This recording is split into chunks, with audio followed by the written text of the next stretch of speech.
Il sindaco Brugnaro si è recato a Roma per incontrare insieme al collega di Firenze Nardella e al presidente dell'ANCI e sindaco di Bari De Caro il ministro per gli affari europei Fitto. La Commissione europea ha chiesto delle ulteriori verifiche, degli ulteriori documenti al governo italiano che il governo italiano sta cercando di predisporre. Li ha chiesti direttamente al governo, non al comune, perché ricordo che i progetti che sono stati presentati sia da Venezia sia da Firenze e in entrambi i casi riguardiamo interventi legati allo sport. Firenze si tratta della ristrutturazione dello Stadio Franchi, mentre Venezia si tratta del progetto più complessivo del Bosco dello Sport. L'incontro dovrebbe dunque servire a sbrogliare la matassa sempre più complessa dei fondi del PNRR in bilico per finanziare i progetti delle due città.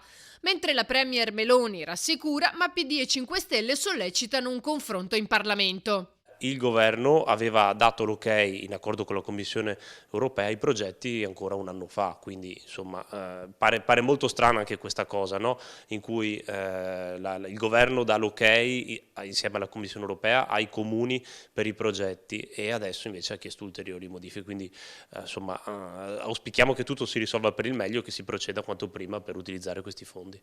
Dopo Pasqua il ministro si confronterà con gli altri e a fine mese dovrebbe riferire al Parlamento. Ma secondo le opposizioni non c'è nulla da discutere. Brugnaro va a difendere l'indifendibile, scrive in una nota il consigliere Giovanni Andrea Martini.